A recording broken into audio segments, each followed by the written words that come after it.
Obviously, it's the first time we've talked to you since you officially made the move with Russell. So could you just take us through, sort of how you came to that conclusion, and then more broadly where you're at, quarterback-wise at this stage? Yeah, look, we felt it was in the best interest of our team, and now as we go forward, obviously we're in the middle of free agency. We're preparing for the draft. We'll look both of those avenues to not only address quarterback, but to address the other spots on our team. I think the draft is one element, and we're kind of in that phase now, and yet there's still a few possibilities relative to guys that are currently in this league or have played in this league. But, I think that we've got a pretty good plan in place. We understand what we're doing, and we're going to be smart about it. When free agency started, and whether it's that or the trade market, what did you make of the free agent group of quarterbacks? Because obviously you haven't made a move yet. It's very similar every year. The thing that's hard to gauge is when the cap goes up, and it went up a little bit more, how does that truly affect the balance of the pay scale? But felt like we had a real good handle on who was available. Certainly, I think we're a place that other quarterbacks would like to come to, and yet we weren't just going to sign a quarterback to sign one. We'll be smart about our thoughts relative to who's coming in, and then most importantly, what the vision is for the player. Was it difficult with Russ, knowing that the dead cap consequences were so severe, to make that decision to let him go? No. I mean, it's always difficult when you take on a cap hit like that. We spent some time deciding how we were going to take that, and then we moved forward. How do you look at Jarrett Stidham? Is he maybe the driver's seat to be the starter? How do you like that? Yeah, he's definitely competing to be the starter. I don't think we have a term driver's seat really, but he is going to compete for that position. I know he's anxious and excited to do that, and I'm sure there'll be other candidates that will be competing with him. With Jarrett Stidham, how has the vision for Jarrett evolved since you got a hold of him last time? Yeah, that's a good question. I think relative to his vision, it's kind of exactly where we saw it a year ago. We felt like this is a player who can compete. We felt like he's got upside, a young player that's really played a limited amount of snaps relative to the years he's been in the league. Did anything change in those last two games leading to this season? I can't say, in fairness to him or the process, definitively that anything did, other than we still feel real positive about this player, and we're anxious to see him when he's getting a lot more snaps and work with the ones. Sean, what were the factors that led into releasing Justin? Yeah, there was a lot that went into that. It would be like C. Kliss's question relative to taking on $53 million or $38 million. So I could probably reference that for a few more of these questions, but it's difficult, especially someone like Justin, who's really been a first-class player for the organization, someone that I know is respected highly in our league, certainly by us as coaches. That was difficult. That's the hard part of this job sometimes, and wasn't any fun. So we felt like we had a real good sample size relative to the snaps that we evaluated, his role for us. We see him as a safety. There'll be some flexibility with he and PJ, and certainly the other guys competing in that room. Caden, who's been injured, but the flexibility of playing right and left, maybe more so than designated a strong or a free, that was important. Really, really athletic, and a guy that was a little different approach this year, but a guy that was one of our targets. Along those lines, Malcolm Roach, what does he bring to the defense? Yeah, so Malcolm made that team, undrafted. He's tough. He's hard-nosed. He's a guy that gives you a little bit of position flex. He can play the nose. He can move over to play the the three technique. You see him play across the front, and I think that he's, until this year, really the last part of the season, he's been a healthy guy that can give you 35 to 40 snaps a game. He's got great makeup. He's smart and he's tough. In terms of as you started getting into the draft class, what have you made? Sort of where are you, I suppose, in your evaluation of draft guys? Let me just hit real quick. I'm not going to discuss any individual players relative to, but we are heavy into it. Like we've seen, depending on the position group, the meetings per se, the final board meetings begin the very beginning of April. So they begin next Monday in earnest. Like, the scouts are in. We begin to set that board in its final piece. So we've been at private workouts. Certainly we've been at pro days, all the above relative to not just quarterbacks, but other positions. When you have a year where it seems like there could be a run, quarterbacks always go early, but when there are a lot of names in the conversation, how do you just sort of navigate trying to do your best to figure out how that's going to evolve? I think you tune out the stuff you read, and I don't mean that. I mean, just go back. We just saw the second run on the draft class a few years ago that everyone loved all these prospects, and now they're all with different teams. So I think you look closely. A lot of times you'll hear someone say, hey, they can always move back and pick up one of these other players. The reality of it is, one, maybe two of these guys will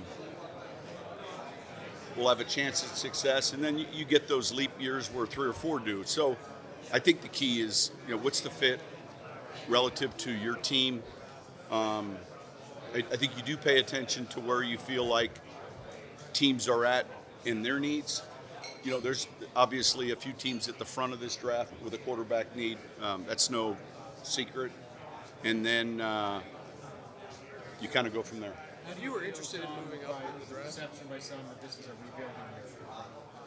Yeah, I get that. I don't understand. In our league, it's you regroup and you get ready to play. And so we're still in the midst of assembling our roster. And, I don't – if you paid attention to that, there's a ton of different seasons I've been a part of that, never would have had the success we had relative to the expectations. I think we got to get better in a lot of areas. We're excited to do that. Your question. sorry, if you were interested in moving up in the draft, do you have a sense of whether Washington at 2 would be willing to move down? Look, I wouldn't say if I had a sense to begin with. And if we had an interest of going up, we would probably discuss with all those teams ahead of us. There's 3 things. You go forward, backward, stay put. But,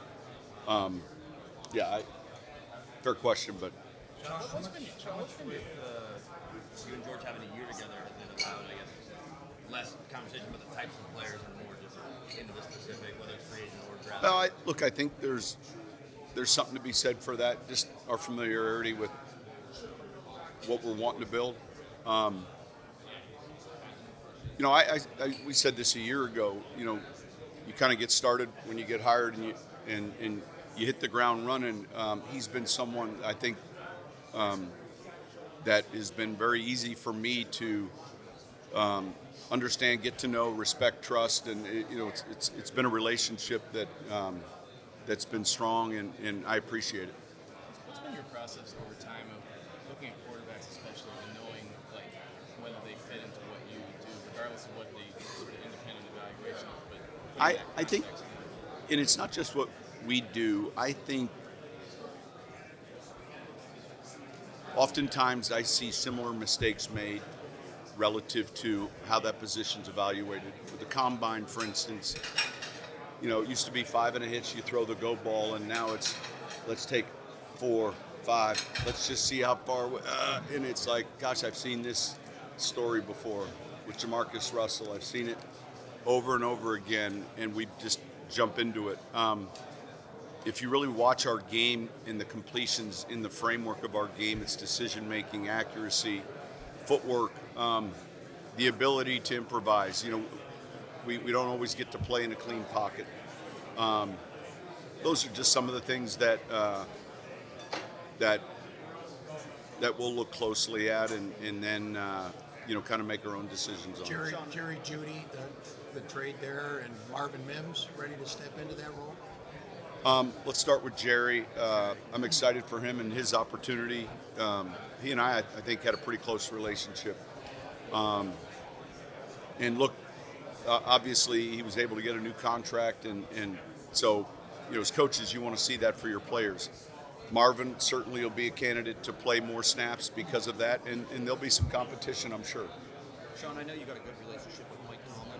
What have you told him about what he can expect working with Russell Wilson? We haven't talked at all, and Mike and I, typically when we talk, it's not shop. But we do have a really good relationship, and listen,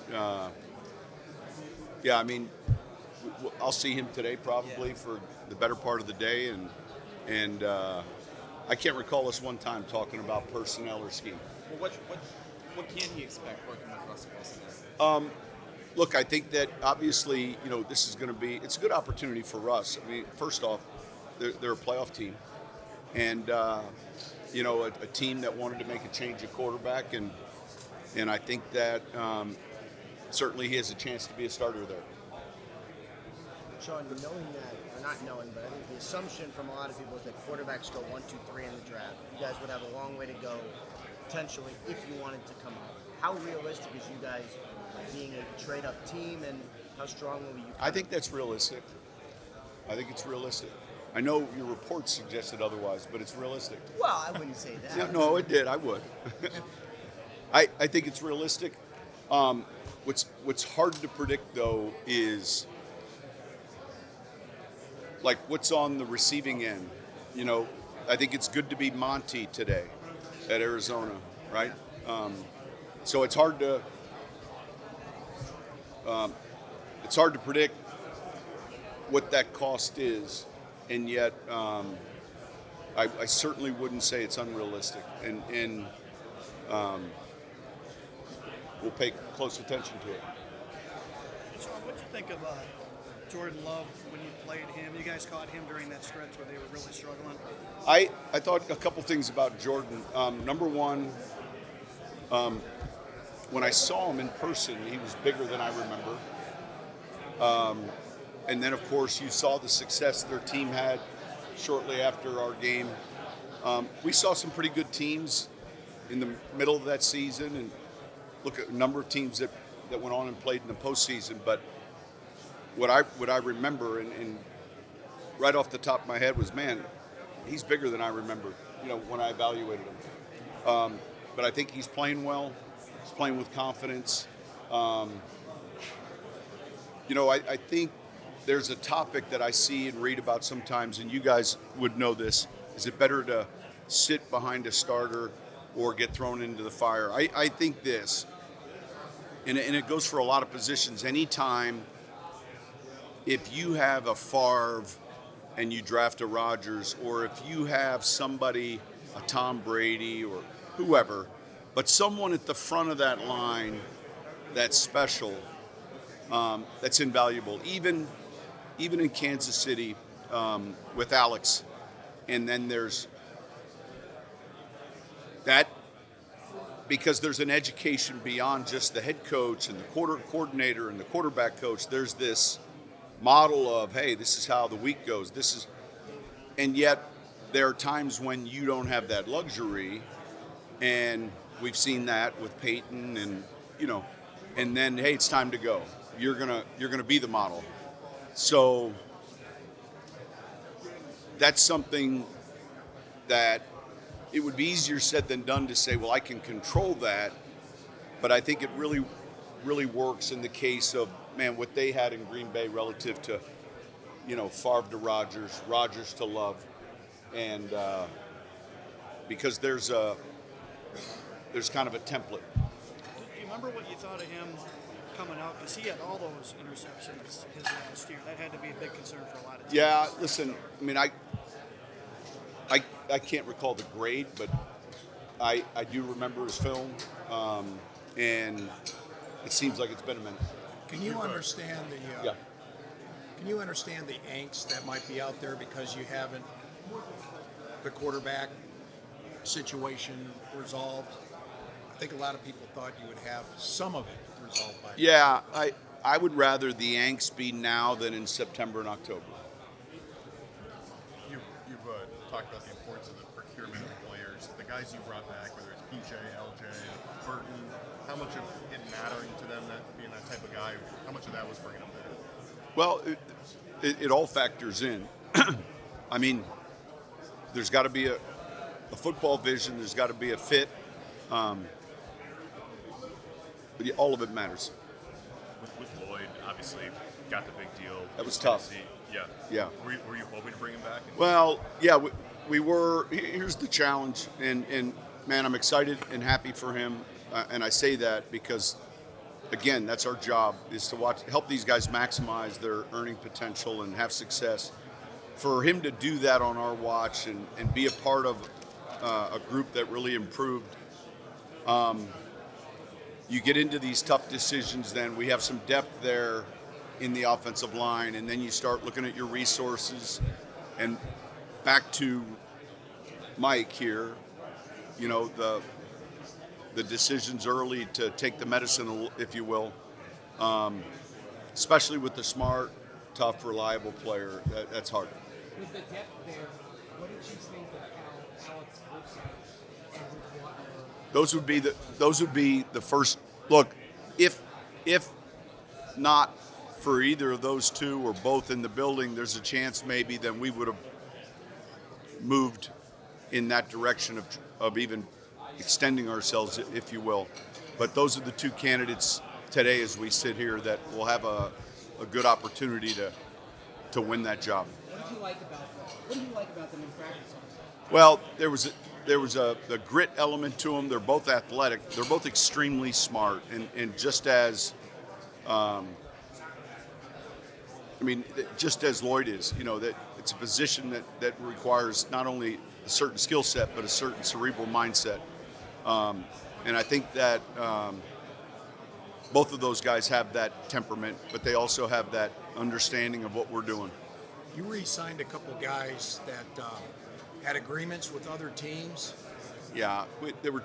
and then they made it sound like you kind of came to the rescue, kind of final minute, and talked them back to coming. I think they were two of our own players, right? Yeah, Yeah, not a big deal.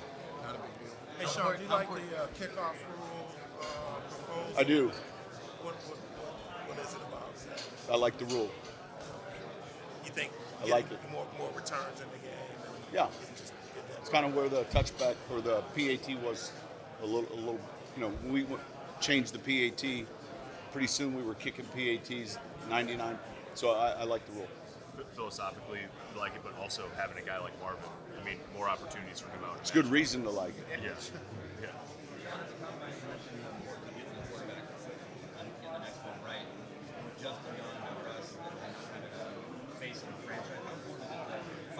Yeah. Listen, that organically will take place.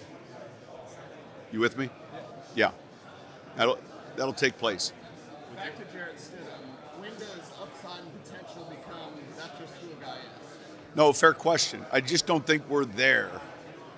And so, generally speaking, I do think that's something that the fans, the media, and the coaches probably arrive there within a week or two of each other.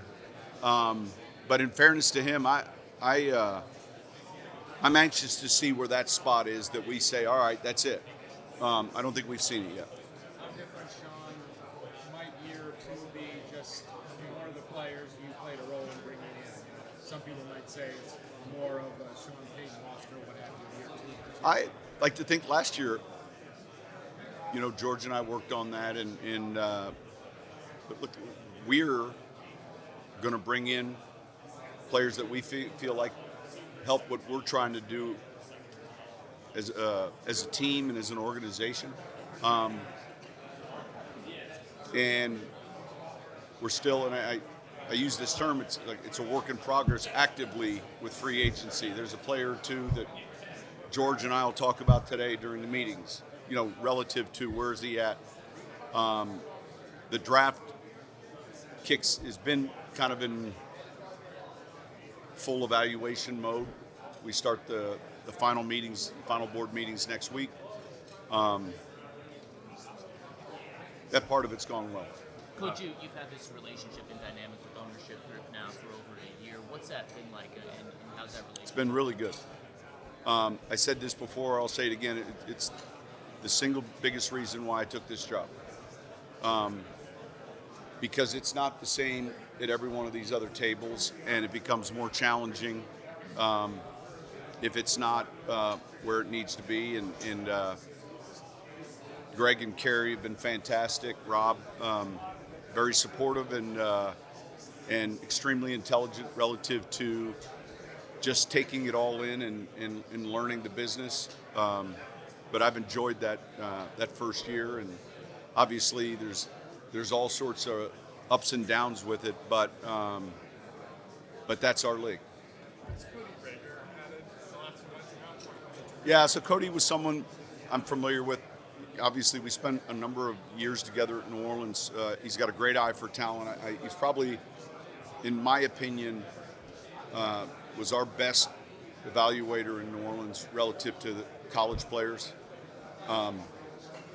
There's sometimes in a setting where you're in draft meetings and there's an old term, you evaluate the evaluators, that just because someone is a coach or a scout, and over time, then you begin to build a resume positively or negatively, right? And so he was one where probably if you looked at the middle rounds, if you just did, hey, take the second through the 6 rounds in a 10-year stretch there, and just look at the data there.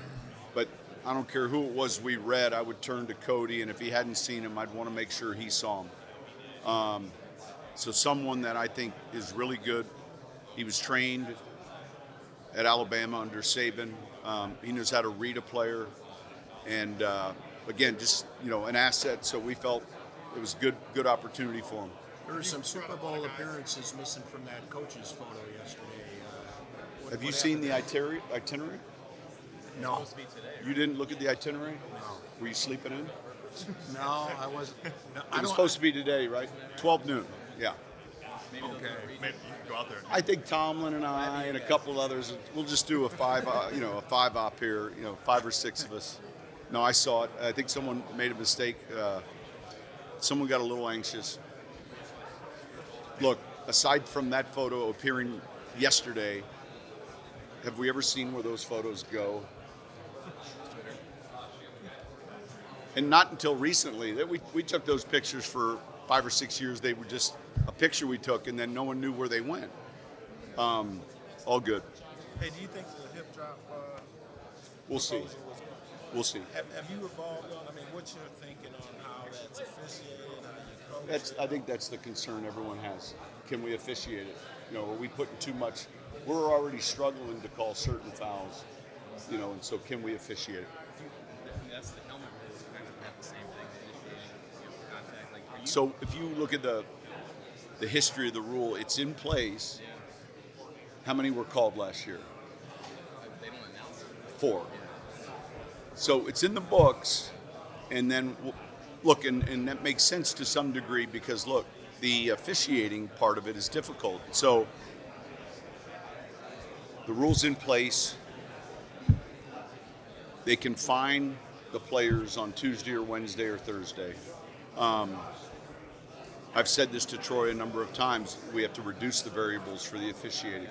So the more, whenever you add something to their plate, you think, like we've all seen the helmet, and we all need another clip or two to truly read it.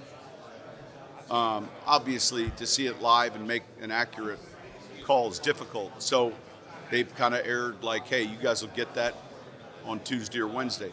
If that happens with this suggestion, great. But if we start trying to, then I think we just got to be careful. Is it odd or is it okay to have rules that basically aren't enforced during games? Like that. I mean, they're enforced during the week, but it doesn't affect the game. I'm the worst person to ask about this because I'm the biggest cynic. I sat on this committee for 4 years, and I think part of it is, look, we have to, for player safety, have it in the books.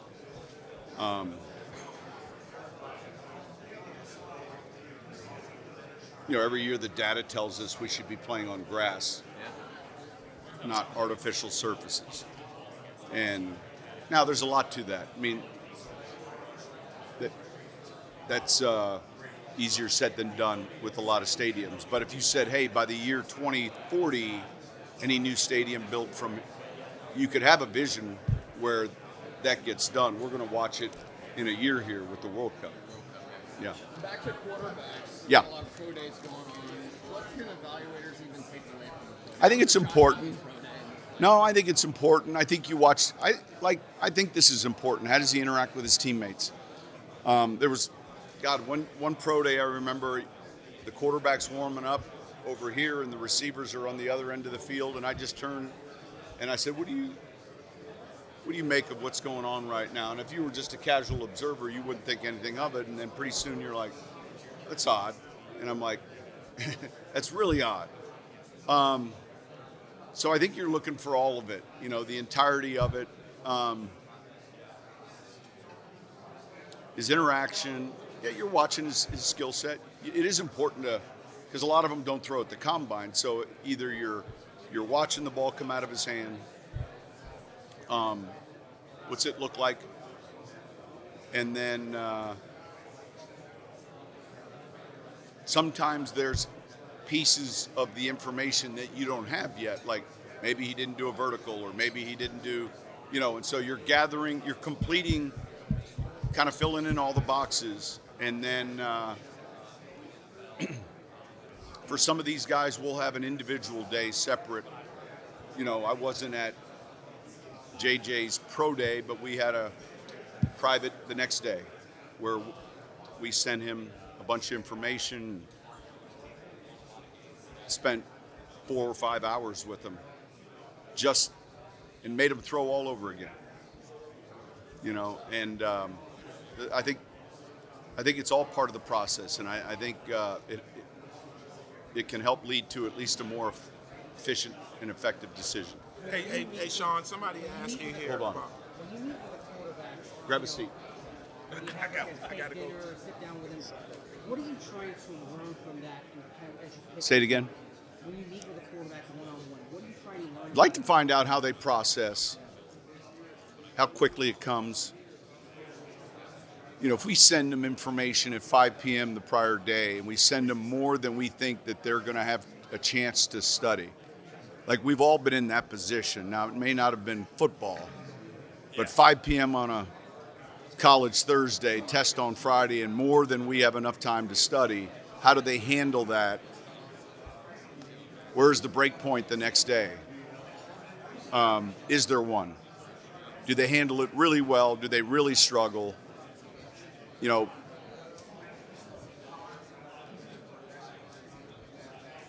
What time are they at the facility? Have they been preparing? Are they early? Like all of it, it's interesting. It's fascinating. And these guys are, when I say they're not kids, but it's a good group. When we're talking about some of these younger quarterbacks that, certainly they're prepared. They've been well coached. They've been well coached in college relative to the game, and you see the success on the field. It was a harder position 20 years ago, and some of you guys were. It was a harder time then to evaluate the QB and the left tackle and the right tackle, and it was an easier time to evaluate the inside linebacker. And we've kind of gone full circle. We can see the tackles on 80%. We can see plenty of opportunity for us to evaluate what we're going to ask them to do in the quarterback position. But it's hard to evaluate the inside linebackers. They may not be playing inside linebacker. They may be playing in a different position. So the game has changed, and so our exposure to certain positions has gotten cleaner, and then to some positions, it's gotten cloudier. How critical? And we finished second last year. We would have finished first had Javante not run up the back of of our right tackle. So we lose McGlinchey, I think, for the last game of the season, but we finished second relative to the health of our team, and so Bo has a lot to do with that. How we practice, getting acclimated. I've said this before. I think you have to callous your players in fairness to what's getting ready to come, and when you don't, it may feel comfortable and everything might feel like it, but then when you finish 31st or 32nd relative to injuries in the league, then you have to look closely at that. So I'm proud of the job he did, and collectively then you can come back to your team and really show them the data, and because these guys want to be healthy. They want to be on the field. When you have a couple guys like Caden Stearns and Greg Dulcich, who obviously weren't healthy the last year, how do you balance what they've shown when they've been on the field with just you're not quite sure if a guy can stay healthy? Well, we don't have to balance. I mean, the only question, and I want to answer this the right way, the only question is when are they ready to return, and then when are they at 100%? Like, there's that re-entry where they're limited when they return. And we kind of rely on the medical to tell us, like, hey, and we're much further along now. We have ways to see they're operating close to 100% efficiency with the catapult system and everything else. Now, in the evaluation of them, I think it's an important year. Take, for instance, Greg. You wouldn't necessarily say it's a crossroads year, but I think he feels that urgency to kind of put this in his rearview mirror, and hopefully we can do that. Sean, what are your thoughts on Joe Brady's promotion to offensive coordinator with the Bills? I thought it was a good decision. Obviously, he did a great job. I'm glad it happened after our game and not before. How excited are you about the men's practice facility? You've been showing free agents, all the artist renderings and all that. Yeah, look, I think more of that's done at the college level. There was that old saying that you parked a piece of equipment out on a field and you showed them drawings of what's to come, and it still hadn't been decided on. And I think that our facility we're currently in is magnificent. I recognize it's dated space-wise, and certainly we're excited about what's coming. But I think, that's it. There's some stakes on the hill. I imagine we're going to see the dirt, when some of that stuff take place, but it's a couple years away. Will that have any impact on how training camp, you have to structure training camp the next couple years, or should it be pretty seamless? No, that's a good question. I'm sure logistically there'll be some things that we have to do. I think the better question, and I don't have the answer, would be, do you envision one of the next two training camps to not be held there? And I don't know that we've discussed that really. And hopefully we can kind of do it without it being amazing. The one nice thing is, all right, it's going to be ready, let's say, by fall of 26, and you come back to work and everyone just kind of take care of your own office and walk it across the field, right? And then when everyone's out of the old building, that building gets demolished, and they're actually going to take that dirt and build up a similar hill. But I'm sure there'll be some impact to this training camp and the next. I just don't know to what degree and how. To score more points, you need what, or you have to do what this year as compared to? Well, I think number one, we can't take as many sacks. If you looked at any of the data relative to what it does for your drives, and I think that was a big thing that hurt us a year ago. But obviously, you have to be efficient running the ball.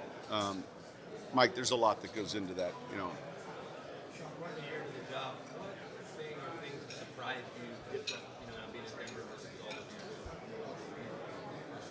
you? Listen, I think that it's sunnier and the weather's much nicer than I expected. I think, I don't know if it's a surprise. I've said this to you guys it just was a coincidence, but my whole career has been in the NFC, and so you try to get used to rooting against teams, and that's taken a bit for family members.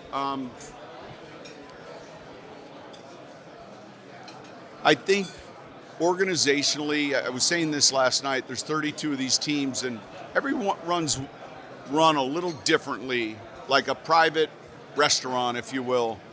And so when you're at one for a long time and you come to another, it's kind of nice. I don't want to say you get out of your comfort zone, but you do. I think you grow a little bit.